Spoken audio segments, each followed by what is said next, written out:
студиото со вас, Маријан Ников. Добро утро, вести во 8.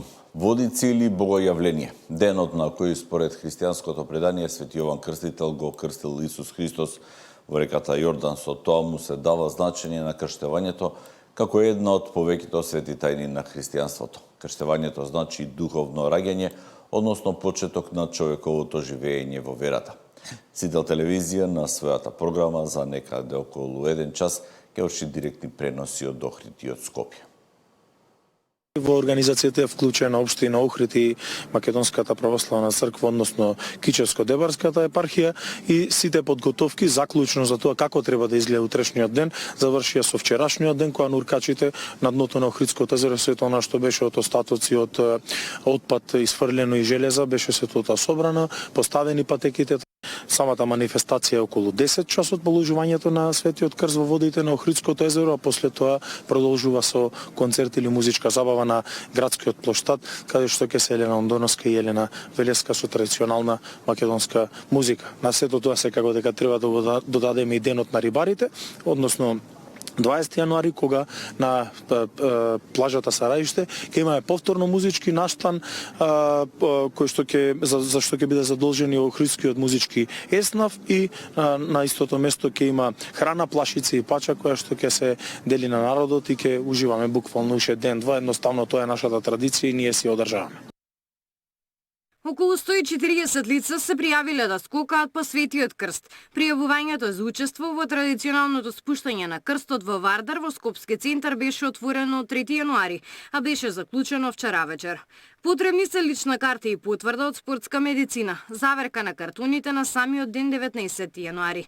В понеделник во 7 часот и 30 минути секој што е запишен има добиено картонче за учесник да дојде зад храмот Рождество на Пресвета Богородица, каде ќе се стави печат на картоните и само така ќе бидат пропуштени од МВР покрај реката Вардар за да учествуваат во манифестацијата, информираат од МПЦ. Малолетници може да учествуваат со дозвола од родител и со потврда од спортска медицина и ќе треба да присуствуваат со родител.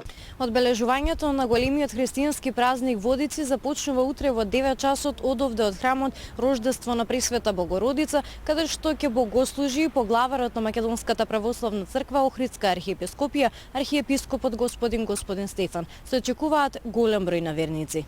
По завршување на литургијата, богојавлинските лити заедно со свештенството во поврка ќе се упатат кон мостот Слобода, каде ќе започне водосветот, а потоа околу 12 часот архиепископот господин Стефан ќе го спушти светиот и животворен крст во водите на Вардар. Според верувањата, оној кој ќе го фати крстот ќе го следи среќа и благослов цела година. Фаќањето на крстот значи соединување на човекот со Христа, а се верува дека со положувањето на крстот водите стануваат лековити. МВР за утре најави посебен сообраќајен режим.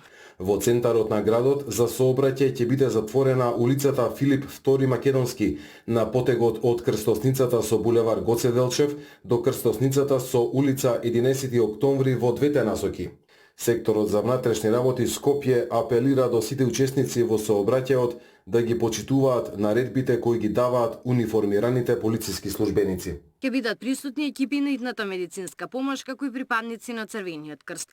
Освен во Скопски центар, скокање по Светиот крст ќе има и во Сингелик и во Ѓорче Петров. Водици на работен ден за граѓаните од православната вероисповед. Габриела Лескова, Сител телевизија.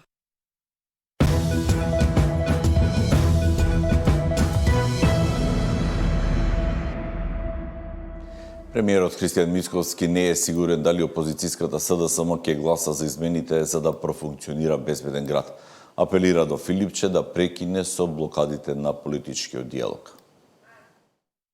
Премиерот ја советува опозицијата да се приклучи на процесот на меѓупартиска комуникација за реформските закони. Вели не знае дали СДСМ ќе даде поддршка на Сейф Сити, но според него граѓаните веќе го сториле тоа. И она што мене ме радува е ако од почетните, би рекол, денови кога имаше неколку десетици илјади сообраќајни прекршоци, во одредени денови на почеток имаше и повеќе од 100.000, сега веќе се движиме на бројката 2-3.000 на ден. Тоа значи дека граѓаните го почитуваат овој проект и тоа е доказ дека можело да се почитуваат законите. Јас сум среќен што тоа се случува.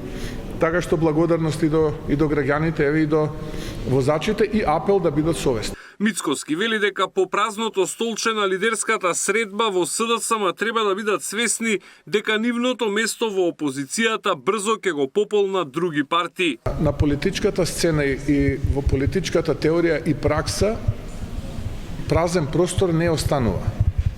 Ако вие се повлечете и оставите празен простор, некој ќе го запоседне тој простор. Дали тоа ќе биде таа политичка партија за која што вие говорите, дали некоја друга, дали некоја можеби нова, трета, не знам, но во суштина кога вие го напуштате просторот политички, тогаш тој простор некој друг ќе го запоседне. Едноставно така функционираат работите во животот. Опозицијскиот лидер Филипчев вчера не откри дали СДСМ ќе гласа за законот за прекршоци кој е клучен за да профункционира Safe City.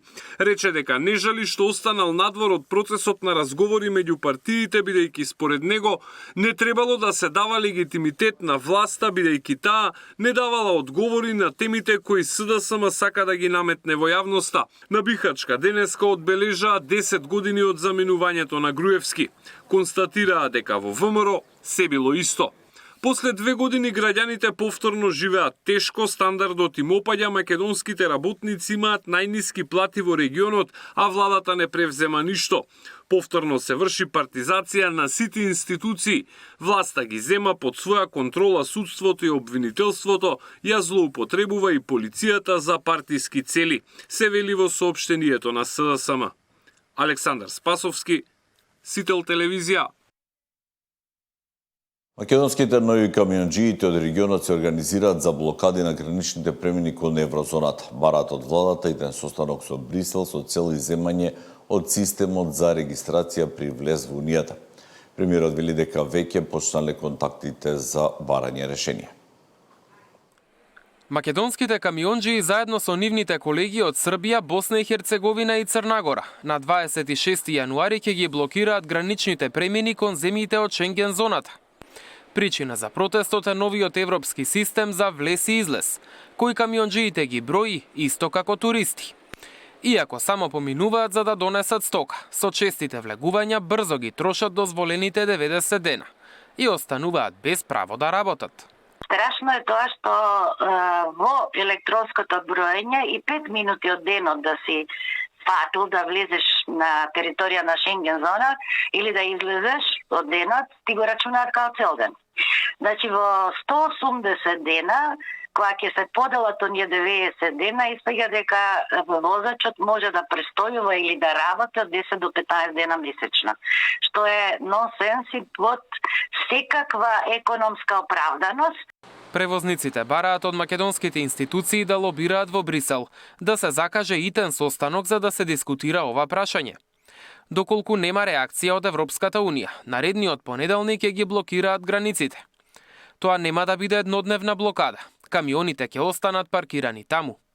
Со ова фабриките би можеле да останат без репроматеријали, а ќе нема никој да ги пренесе готовите производи до маркетите, ниту лековите до аптеките. Парафтовите ќе останат празни, вели Муратовска. Ќе се намали дотурот на репроматеријали, стока за широка потрошувачка, односно ланците на снабдување ќе бидат прекинути.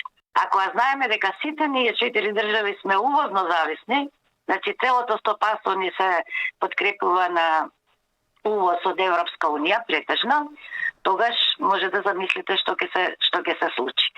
Економски последици нема да трпи само македонската економија, оцени премиерот Мицкоски. Пошироко ќе бидат последиците, затоа јас апелирам и денеска на таа тема имам разговори со министерот за надворешни работи и надворешна трговија да видиме што можеме да направиме за да се избегне оваа блокада и да се надминат сите оние, би рекол, пропусти кои што се резултат на се уште